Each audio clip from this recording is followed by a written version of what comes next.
The number of deaths climbing in Iran after two explosions at a ceremony honoring a prominent Iranian general killed in a 2020 U.S. drone strike. And now there are concerns Iran proxies could retaliate for Qasem Soleimani's death by targeting U.S. forces in the Middle East, who have already come under attack 118 times since last October. Let's bring in now retired U.S. Army General Jack Keane, Fox News senior strategic analyst. General, very good to have you on the program today. First, what is your reaction to this news? 200 plus killed in these explosions at the Iran general's tomb. What is your reaction to that? Well, it certainly has all the aspects of a terrorist attack, and like all these awful and horrific terrorist attacks, the focus is largely on people and innocent people. We may not agree with the people who were standing there supporting Qasem Soleimani, given the despicable figure that he is, but they are not involved directly in conflict themselves. They're entitled to their public opinion. They don't deserve to be killed this way.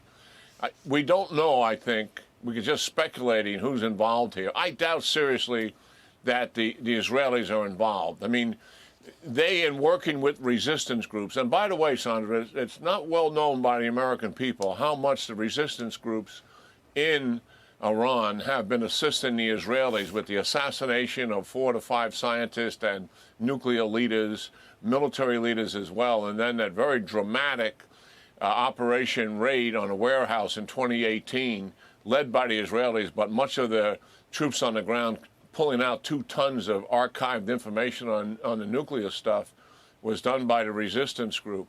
But it's uncharacteristic of what we're seeing here. They have blown up infrastructure in the past, but the IDF and the resistance groups inside of Iran have not blown up people.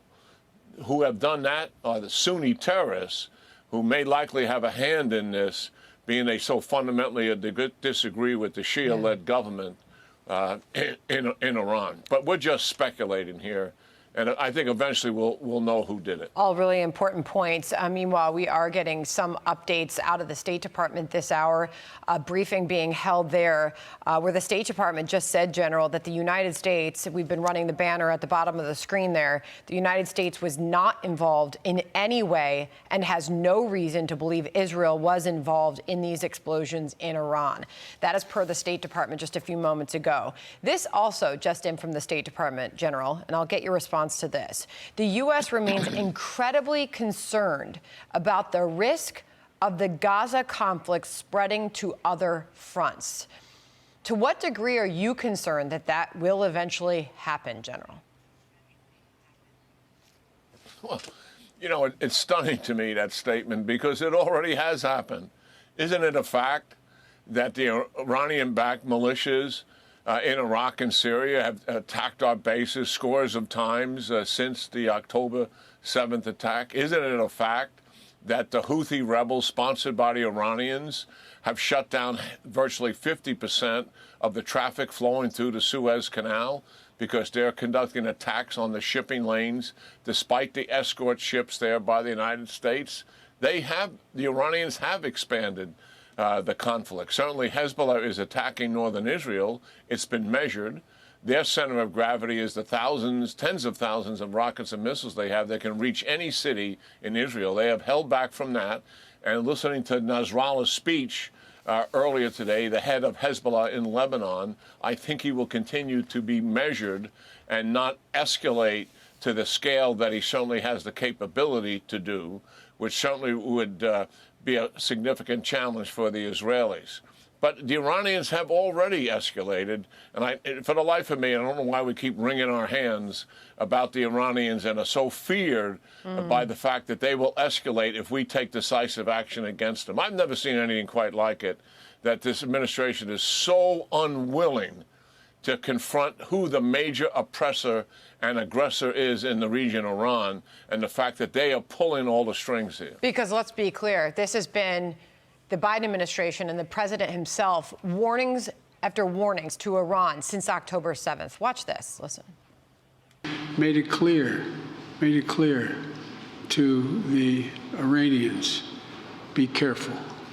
If Iran or its proxies attack U.S. personnel anywhere, Make no mistake, we will defend our people. We don't seek a conflict with Iran right now. We're not looking to escalate anything. We urgently call on Iran to take steps to de-escalate. And to your point, because of the limited action after all those warnings, now you have former Secretary of State Mike Pompeo saying this is why America's enemies feel emboldened under this president. Real quick, play it out. I'll get your reaction. What we saw happen on October 7th, what we saw happen in Afghanistan where 13 Americans killed, the Chinese spy balloon, these things are all connected by dictators, authoritarian regimes that do not fear the United States of America, that President Biden has allowed such an accelerated rate of decay of our deterrence that we had built up in the 4 years that President Trump and I were serving has really done the American people a disservice, and it is dangerous. I'll give you a final thought on all of that, General. Well, I mean, certainly we didn't deter Russia and Ukraine. President Xi has stepped up his game the last 2 to 3 years quite dramatically in terms of military intimidation and economic aggression in the region. And we have not deterred that. And he's threatening war over Taiwan, certainly. And what we're seeing here in the Middle East, I mean, the administration has got to look at this coldly and reset their strategy. We have placated and appeased Iran ever since they came into power in 21, and none of that has worked. The Iranians obviously are on the march. They see this administration as weak, and they see a lack of political will in the United States to confront them and our adversaries. Therefore, they feel there's a vulnerability in the United States, and this is opportunity. And they are seizing the opportunity, and we're wringing our hands. All happening in a presidential election here in the United States. General Keane, really great to have you on the program today. Thank you so much, sir. Yeah, great seeing you, Sandra. All right. Hey everyone, I'm Emily Campagno. Catch me and my co-hosts Harris Faulkner and Kaylee McEnany on Outnumbered every weekday at 12 p.m. Eastern, or set your DVR. Also, don't forget to subscribe to the Fox News YouTube page for daily highlights.